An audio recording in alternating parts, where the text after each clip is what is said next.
नमस्कार, मैं अनूप आज आपसे मुखातिब हूँ, बताने नहीं, साथ-साथ समझने के लिए वो विषय जो आपकी और मेरी ज़िंदगी को प्रभावित करते हैं। आज पूरी दुनिया किस मुहाने पे खड़ी है? एक ओर यूरोप में सालों से रूस, यूक्रेन के बीच युद्ध चल रहा है। एशिया में Israel, America, Iraq, Yemen, Lebanon, Syria और ईरान के बीच युद्ध लगातार हमारे सामने है।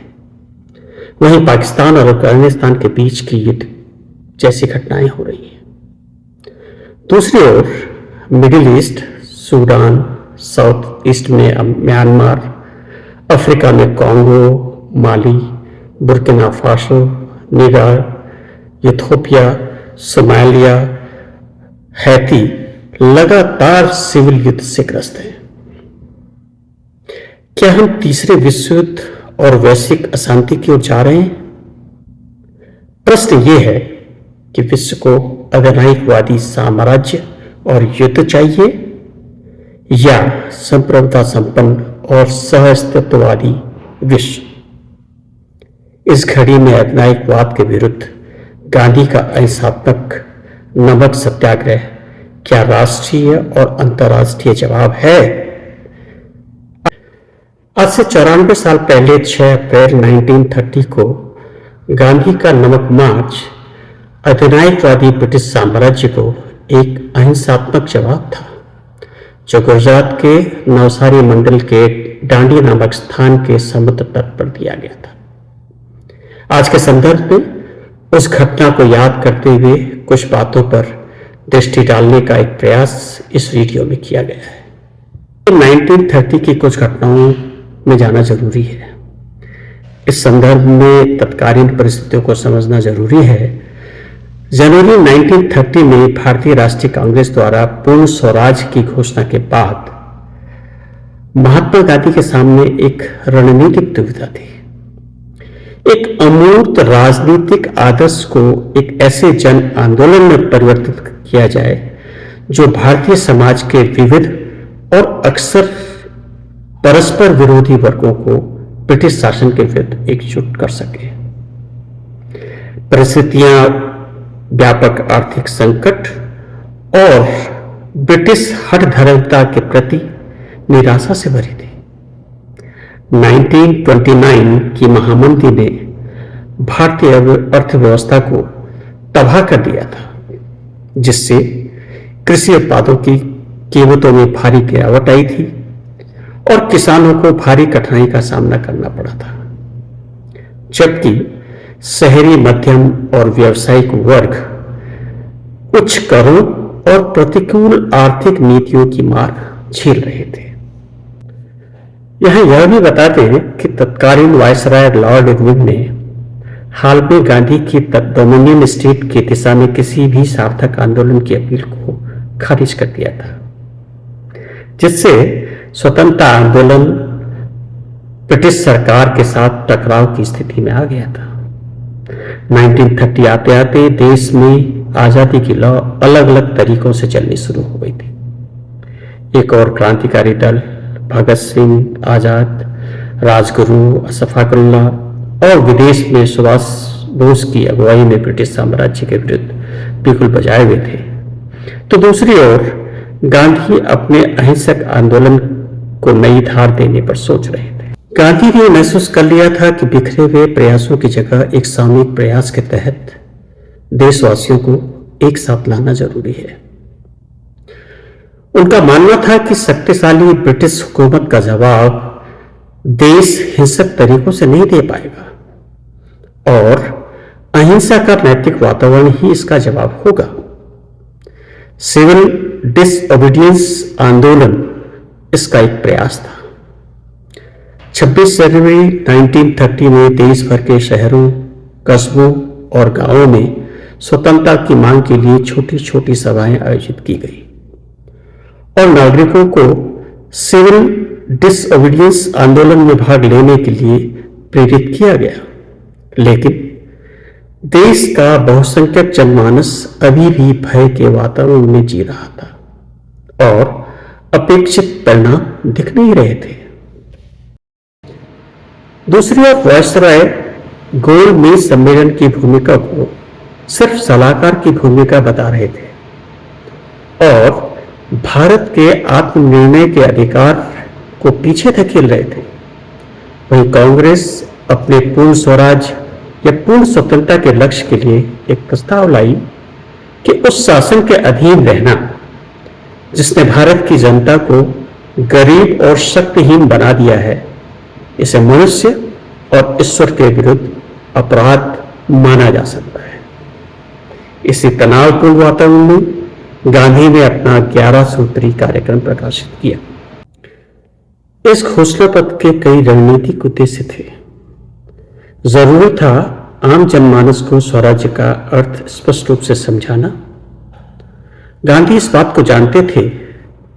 उन्होंने सरल शब्दों में एक घोषणा पत्र प्रकाशित किया जिसमें ब्रिटिश सरकार और जनमानस के लिए 11 बिंदुओं को रखा गया, जिसमें पहला था शराबबंदी, दूसरा विनिमय अनुपात को घटाना, तीसरा लगान में 50% की कमी, चौथा नमक कर का उन्मूलन, पांचवा सैन्य खर्चों में शुरुआत में 50% की कमी, छठा उच्चतम श्रेणी की सेवाओं के वेतन में आधी की कमी, सातवां विदेशी कपड़े पर सुरक्षात्मक शुल्क, आठवां था तटीय यातायात आरक्षण विधेयक पारित करना, नौवां हत्या के दोषियों को छोड़कर सभी राजनीतिक कैदियों की रिहाई, 10वां सीआईडी का उन्मूलन, 11वां था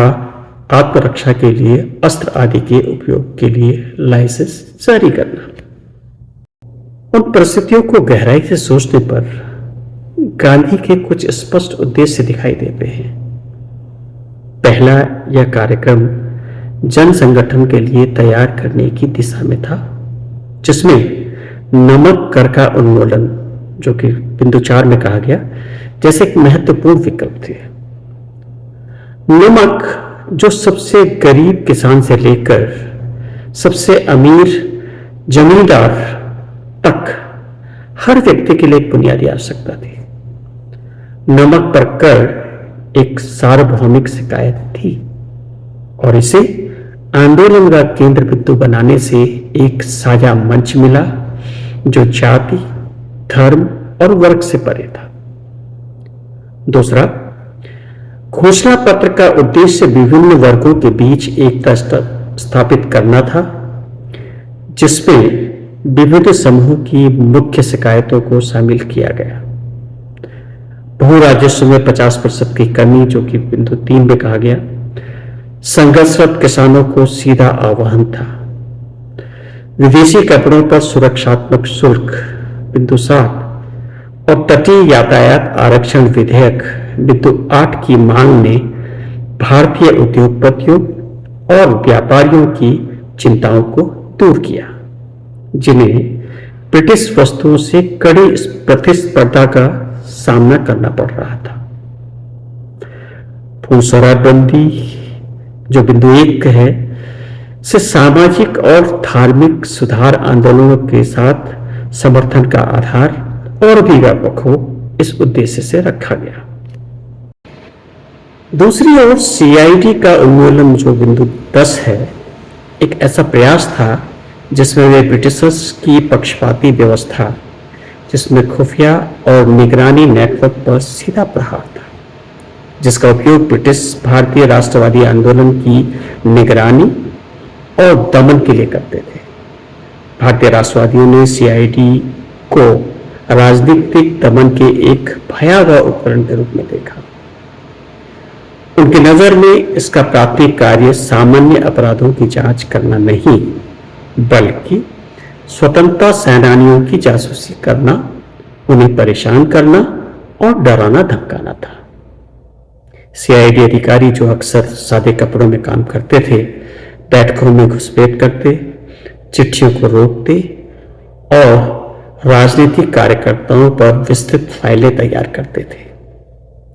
गांधी जी ने इस बिंदु को राष्ट्र की निगरानी को चुनौती देने और सीआईडी द्वारा बनाए गए भय और संदेह के माहौल को समाप्त कराने के उद्देश्य से रखा, ताकि स्वतंत्र राजनीतिक अभिव्यक्ति और संगठन को बढ़ावा मिल सके। तीसरा, इन सामाजिक आर्थिक मांगों को आंदोलन का केंद्र बनाकर गांधी जी स्वराज के अर्थ को सरल शब्दों में परिभाषित कर रहे थे। वे संदेश दे रहे थे कि स्वशासन केवल एक राजनीतिक अवधारणा नहीं, बल्कि ठोस सामाजिक आर्थिक न्याय का मार्ग है। यह आम आदमी को आश्वस्त करने का प्रयास था कि एक स्वतंत्र भारत उनकी भलाई को प्राथमिकता देगा। यह महत्वपूर्ण अंतर था, विशेष रूप से स्वतंत्रता आंदोलन के भीतर स्वतंत्रता की विभिन्न व्याख्याओं को देखते हुए। जवाहरलाल नेहरू और अन्य समाजवादियों जैसे कुछ लोगों के लिए स्वराज मूल रूप से एक सामाजिक क्रांति थी, तो दूसरों के लिए यह मुख्य रूप से सत्ता का राजनीतिक हस्तांतरण था। गांधी जी का कार्यक्रम इन विभिन्न दृष्टिकोणों को एक मंच में लाने का प्रारंभिक प्रयास था। मुझे गांधी जी के 11वें बिंदु आत्मरक्षा के लिए अस्त्रों के उपयोग के लिए लाइसेंस जारी करना जानने के बाद थोड़ा आश्चर्य हुआ, क्योंकि अहिंसा के सिद्धांतवादी का इस तरह की मांग का अर्थ क्या हो सकता है, यह समझना जरूरी था। डीप रिसर्च के बाद मुझे जो स्पष्टता मिली वह साधारण नहीं थी और इसे कभी भी गलत अर्थों में लिया जा सकता था। महत्वपूर्ण बात यह है कि यूरोपीय और यूरेशियाई लोगों को इस आवश्यकता से छूट दी गई थी। लाइसेंस जारी करने का अधिकार पूरी तरह से ब्रिटिश अधिकारियों के पास था, जिन्होंने एक और विद्रोह के डर से भारतीय आबादी को व्यवस्थित रूप से निशस्त्र करने के लिए इसका इस्तेमाल किया। राष्ट्रवादियों ने शस्त्र अधिनियम को नस्लीय हीनता का प्रतीक और आत्मरक्षा के मौलिक अधिकार का पूर्ण उल्लंघन माना। उनका तर्क था कि इससे सभ्य कानून का पालन करने वाले नागरिक अपराधियों के रहमो करम पर रह जाते थे, और इससे भी महत्वपूर्ण बात यह है कि वे औपनिवेशिक पुलिस और सेना के अत्याचारों से खुद को बचाने में असमर्थ हो जाते हैं। गांधी जी की यह मांग, जहां एक और भारतीयों की गरिमा और समानता के लिए भारतीयों को यूरोपीय लोगों के बराबर मानने का आह्वान था, जो साम्राज्य की नस्लीय ऊंच नीच नीति को चुनौती देता था। गांधी जी ने इसे आत्मनिर्भरता की एक ऐसी नई परिभाषा के रूप में रखा, जिसका उद्देश्य हिंसक विद्रोह का आह्वान नहीं, बल्कि आत्मरक्षा के लिए था, न कि आक्रमण के लिए। यह एक महत्वपूर्ण अंतर था, जिसने इस मांग को उनके अहिंसा के दर्शन के साथ जोड़ा। उनका तर्क था कि यह एक आत्मनिर्भर राष्ट्र के पास अपनी रक्षा करने के साधन और चरित्र होने चाहिए।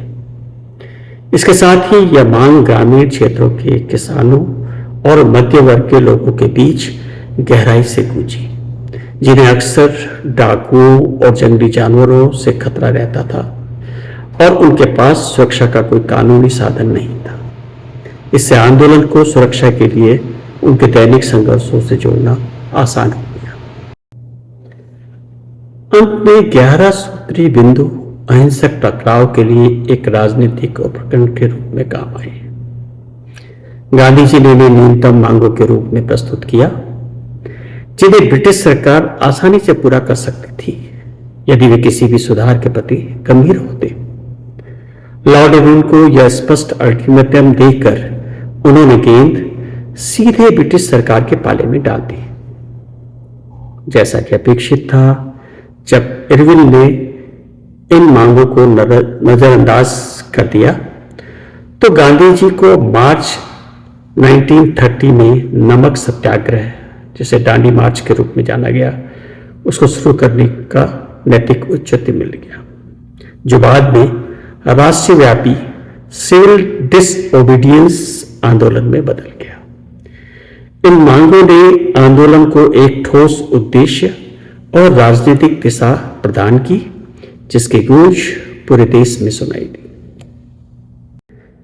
मैं इस प्रश्न पर आता हूं कि नमक को ही गांधी जी ने क्यों चुना। नमक कर ने अपनी मामूली सी दिखने वाली कीमत के विपरीत कई अधिक आक्रोश पैदा कर दिया था। विचित्र रूप से फ्रांस में भी ऐसा ही हुआ, जहां नमक कर ने पुरानी व्यवस्था को गिराने में मदद की। फिर भी भारतीय जलवायु में नमक का वह महत्व है जो यूरोप में नहीं है, क्योंकि अधिक खून पसीने से नमक निकाला जाता था, जिसकी भरपाई नमक की अत्यधिक खपत से करनी पड़ती थी। इसके अलावा यह लगभग एकमात्र ऐसा व्यंजन था जिससे गरीब ग्रामीण अपने नीरस भोजन में शामिल कर सकते थे। उसे अपने पशुओं के लिए भी इसकी आवश्यकता होती है। गांधी ने नमक के इस महत्वपूर्ण स्थान को हथियार के रूप में शामिल किया, जबकि मोतीलाल नेहरू जैसे नेताओं ने इसे अप्रभावी मान लिया था। गांधी जी की गणना के अनुसार यह प्रति व्यक्ति प्रति वर्ष 9 आना था, लेकिन गरीब मजदूर प्रतिदिन केवल 3 आना, जो 3 पैसे से थोड़ा अधिक होता है, उतना ही कमा सकता था और उसे 4 या 5 लोगों का पेट पालना पड़ता था। इतिहास के अनुसार हेस्टिंग्स के द्वारा लाए गए टैक्स प्रणाली ने भारतीय नमक उत्पादक को 2 रुपए प्रति मन से बढ़ाकर 3.5 प्रति मन। 1923 में लॉर्ड हेस्टिंग्स द्वारा फिर टैक्स को दोगुना कर दिया गया। इस प्रकार जनसंख्या के गरीब तबके के लिए टैक्स वर्ष के एक पखवाड़े की कमाई को भी सोख सकता था। यह गलत टैक्स था, जैसा कि अधिकांश इनडायरेक्ट टैक्सेस होते हैं। इसके अलावा किसान इससे नाराज भी थे, क्योंकि वे नमक को प्रकृति का उपहार मानते थे। वे इसे बना सकते थे, जैसा कि अनादिकाल से होता आ रहा था। तपते सूर्य की गर्मी से, समुद्र के पानी से, पत्थर के बर्तनों में। शायद कम ही लोग जानते होंगे कि आंकड़ों के अनुसार ब्रिटिशर्स की आय 1930 में नमक से 5 लाख पाउंड से बढ़कर 1932-33 में 8 लाख पाउंड तक पहुंच गई थी। इस प्रकार यह भारत द्वारा आयात पर निर्यात की अधिकता के रूप में चुकाई जाने वाली श्रद्धांजलि का प्रतीक बन गया। गांधी जी जानते थे कि वे क्या कर रहे हैं, और जब उन्होंने इस घृणित टैक्स पर हमला करके अपने विद्रोह को नई धार दी। उन्होंने साबरमती आश्रम के चयनित सदस्यों को सत्याग्रह के लिए उपयुक्त मानसिकता का प्रशिक्षण देना शुरू किया। उनका निर्देश था कि उनके हृदय में किसी प्रकार की घृणा नहीं होनी चाहिए। 12 मार्च को उनमें से 79 लोग अहमदाबाद और दांडी के समुद्र तट के लिए 240 मील यानी कि 387 किलोमीटर की दूरी तय करने के लिए निकल पड़े। लगभग 75,000 लोगों की भीड़ ने उन्हें शुभकामनाएं दी और पूरे रास्ते में हजारों की संख्या में ग्रामीण इकट्ठा होते रहे। गांधी ने अपने सभी परिचित विषयों पर उपदेश दिए और सुबह और शाम के समय खुले आसमान के नीचे अपनी दैनिक प्रार्थनाएं आयोजित की। यह यात्रा 12 मार्च से 6 अप्रैल तक चली और इस दौरान भारत का प्रेस और वास्तव में यूरोप और अमेरिका का प्रेस भी इस अनोखे विद्रोह समारोह के वर्णों से भरा रहा। इसी बीच कांग्रेसी नेताओं की गिरफ्तारियां शुरू हो गई। गुजरात में कम से कम 390 ग्राम प्रधानों ने अपने पद त्याग दिए। भावनाओं का ज्वर उमड़ रहा था और इसके लिए साथ ही बलिदान की तत्परता भी बढ़ रही थी। 6 अप्रैल को उपवास और प्रार्थना की रात के बाद नेता और उनके अनुयायी ने डांडी में समुद्र में स्नान किया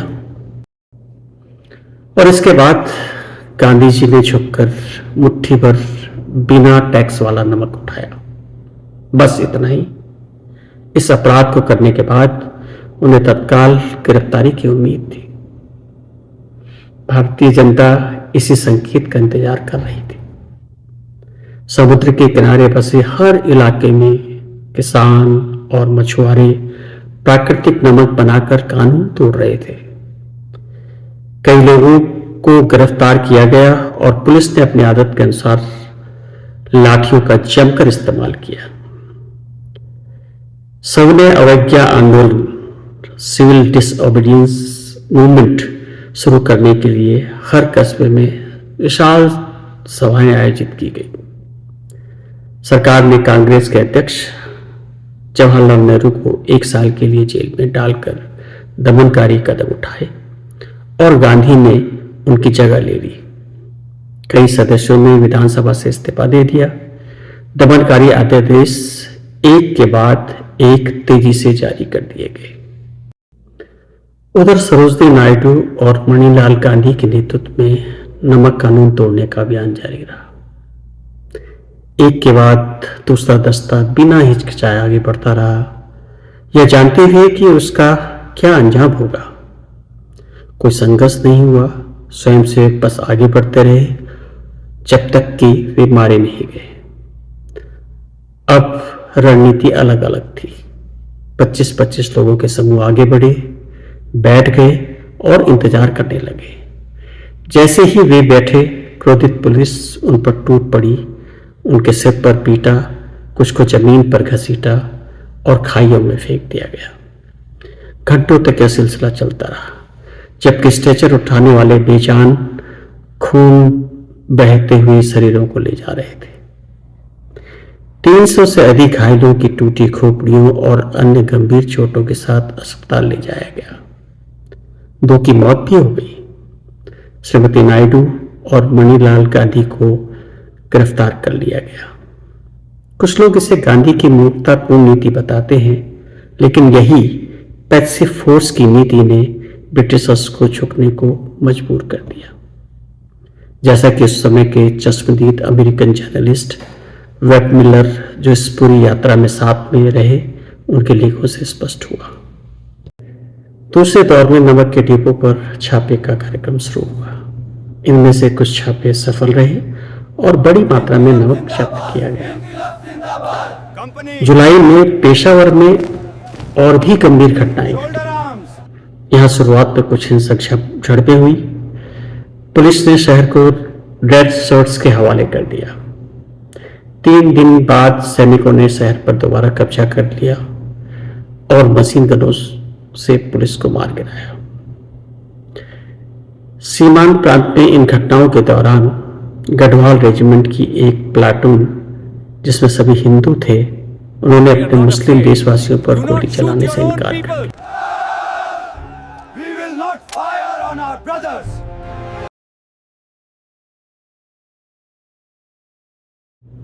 बरिशाल के छोटे से कस्बे में एक महत्वपूर्ण घटना घटी। पुलिस ने एक ही दिन में लाठीचार्ज में सैकड़ों लोगों को घायल कर दिया था। गुस्से में आए कस्बे वासियों ने पुलिसकर्मियों की स्थानीय स्कूल में बंद कर दिया और उसमें आग लगा दी। 2 कांग्रेस स्वयं सेवकों ने दरवाजा तोड़कर उन्हें जलती हुई इमारत से बाहर निकाला। यह चौरा-चौरी का सबक का प्रमाण था। इस संदर्भ में मैं आज के उत्तराखंड के खाराखेत गांव से उठे आंदोलन के प्रभाव पर बात करना उचित समझता हूं, जिस पर कुछ समय पूर्व मैंने एक लेख भी लिखा, डांडी से खाराखेत तक एक बोलता इतिहास। मैं उसी को संदर्भित करना चाहूंगा, जिस पर आज के संदर्भ में निवेदिता बौटियाल के निर्देशन में नाट्य मंचन भी किए गए।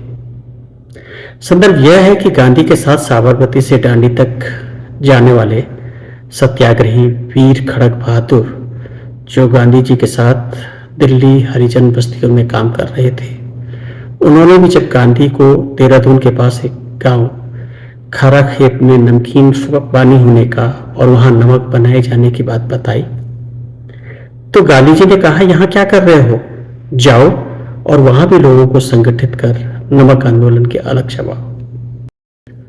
लौटकर खड़क बहादुर ने अपने साथियों रीठा सिंह, धनपति, अमर सिंह, रणवीर सिंह, दाना सिंह, श्री कृष्ण, नाथुराम, रूप सिंह, गौतम सिंह, कृष्णचंद्र वैद, नारायण दत्त अग्रवाल, महावीर शास्त्री, नरदेव शास्त्री, चौधरी बिहारी, हुलास वर्मा, स्वामी विचारानंद, मास्टर रामस्वरूप, अब्दुल रहमान, जगदीश प्रसाद, बाबूलाल आदि अनेक के साथ खारा खेत जाकर जत्थों में नाव बनाकर देहरादून टाउन हॉल में नमक कानून तोड़ने के उद्देश्य से बेचा, जिस पर सभी को 6 माह की जेल और 500 रुपए जुर्माना किया गया।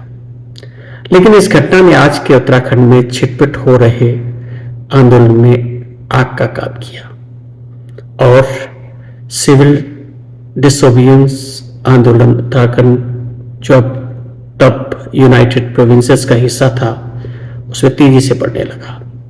और यही थी गांधी की रणनीतिक जीत, जिसका जवाब ब्रिटिश हुकूमत के पास नहीं था। कम्युनिटी मोबिलाइजेशन के एक्सपर्ट के रूप में मैं गांधी के इस प्रयोग को स्वतंत्रता आंदोलन के एक मील के पत्थर और एक स्ट्रेटेजिक मूव के रूप में देखता हूं, जिसकी जरूरत उस समय आंदोलन को थी और गांधी के इस प्रयास को दुनिया अहिंसा के सिद्धांत की एक बड़ी सीख मानती है। विश्लेषक मानते हैं कि गांधी की इस चाल ने ब्रिटिश हुकूमत की नींव को हिला दिया था और गांधी के इस अहिंसा प्रयोग, जिसे गांधी पैसिव फोर्स कहते थे, उसको विश्व के ज्यादातर देशों ने पीस एंड कॉन्फ्लिक्ट रेजोल्यूशन के लिए एक मजबूत सिद्धांत मानते हुए लोकतंत्र के मजबूत हथियार के रूप में अपनाया, जिसे दुनिया की विभिन्न यूनिवर्सिटीज और कॉलेजेस के लगभग 400 से 500 Gandhian study centres, peace and conflict resolution departments और 20 से 30 गांधी चेयर्स में गांधी को दुनिया में शांति और अहिंसावाद के लिए दुनिया के स्टूडेंट्स को पढ़ाया जाता है और उनके सह अस्तित्ववाद के विचार को दुनिया ने आगे बढ़ाया। मेरा प्रयास होगा भारत और दुनिया के बारे में प्रभावशील व्यक्तियों को आज के संदर्भ में विश्लेषित करना, आज की सोशो पॉलिटिकल एनवायरमेंटल मुद्दों पर रैशनल और क्रिटिकल एनालिसिस करना, शिक्षा और पेरेंटिंग की आज की आवश्यकता पर विश्लेषणात्मक तथ्यात्मक जानकारी और खुद के अनुभवों पर आधारित ट्रैवल एक्सपीरियंसेस अपने YouTube चैनल्स और पॉडकास्ट के माध्यम से साझा करना। आपसे निवेदन है, यदि बातचीत पसंद आए तो like, share, subscribe and follow करें। बातचीत पर व्यक्तिगत डिस्कशन के लिए हमारे WhatsApp community human being founders community को दिए गए लिंक से शेयर कर सकते हैं।